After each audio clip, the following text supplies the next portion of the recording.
ഓയ് എന്നാ ഉണ്ടെന്നേ 31st നൈറ്റ് ഒരു ഫ്രണ്ടിൻ്റെ വീട്ടിൽ ന്യൂ ഇയർ പാർട്ടി ഉണ്ടായിരുന്നു കേട്ടോ. അവിടുന്ന് വന്ന് കിടന്നുറങ്ങിയപ്പോൾ ഒരു 12:30 1 മണിയൊക്കെ ആയി. പിന്നെ രാവിലെ എഴുന്നേറ്റ് പള്ളിയിൽ പോകാമെന്ന് വിചാരിച്ചു. ഈ വർഷത്തെ എൻ്റെ ന്യൂ ഇയർ റെസൊല്യൂഷൻ എല്ലാ ദിവസവും പല്ല് കേൾക്കും എന്നുള്ളതായിരുന്നു കേട്ടോ. അങ്ങനെ പല്ലൊക്കെ തേച്ച് റെഡിയായിട്ട് ചേച്ചി നാട്ടിൽ നിന്ന് കൊണ്ടുവന്ന ഡ്രസ്സാട്ടോ ഇത്.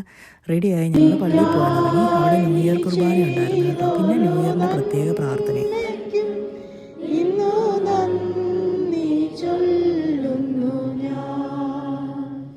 ഫുഡിന് ക്യൂ നിൽക്കാൻ നേരം മനസ്സിലോർത്തു, നല്ല ചിക്കൻ പീസ് കിട്ടിയാൽ ഈ വർഷം മൊത്തം നല്ലതായിരിക്കുന്നു. ഏതാണേലും നല്ല ചിക്കൻ പീസൊക്കെ കിട്ടി. അപ്പോൾ ഈ വർഷം മൊത്തം നല്ലതായിരിക്കും എന്ന് വിചാരിച്ച് ഇങ്ങനെ മുന്നോട്ട് പോവുക.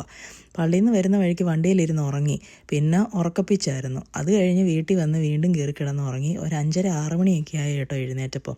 അപ്പോൾ ന്യൂ ഇയർ മൊത്തം തീറ്റയും കൂടിയും ഉറക്കവും തന്നെയായിരുന്നു. ഉറങ്ങി എഴുന്നേറ്റപ്പോൾ വിശന്നു. എന്നാൽ പിന്നെ അപ്പം കഴിക്കാമെന്ന് വിചാരിച്ച് അപ്പവും ബീഫ് കറിയും കൂടെ കഴിച്ചു. പിന്നെ ന്യൂ ഇയർ അല്ലേ, ഒന്ന് പാർക്കിൽ പോകാമെന്ന് പറഞ്ഞ് എല്ലാവരും കൂടെ പാർക്കിൽ പോകാൻ ഇറങ്ങി.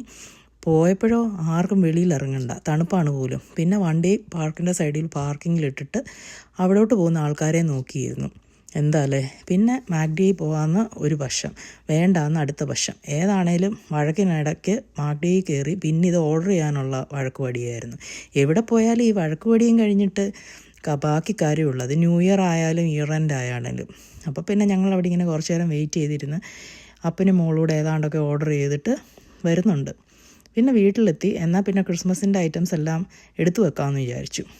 നിങ്ങൾക്കൊരു കാര്യം അറിയാമോ, പണ്ട് ഞാൻ മസ്കറ്റിലുള്ളപ്പോഴേ എൻ്റെ മടി മൂത്ത് വീട്ടിൽ വേറെ ആരും ഈ കാര്യത്തിലേക്ക് കൈ കടത്താത്തത് കാരണം ഒരു തവണ ഇട്ട ക്രിസ്മസ് ട്രീ ആ 12 മാസവും അവിടെ ഇരുന്ന് പിറ്റേ ക്രിസ്മസ് കൂടെ കഴിഞ്ഞിട്ടാണ് എടുത്തു വെച്ചത്. വിശ്വസിക്കാൻ പറ്റുമോ? വിശ്വസിക്കണം. ഞാനതിൻ്റെ ജീവിച്ചിരിക്കുന്ന രക്തസാക്ഷിയാണ് കേട്ടോ.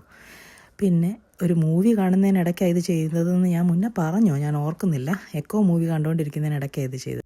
അങ്ങനെ മൂവിയും കഴിഞ്ഞു. ക്രിസ്മസ് ട്രീയും സാന്റാക്ലോസും എല്ലാം പെട്ടിയിലുമായി.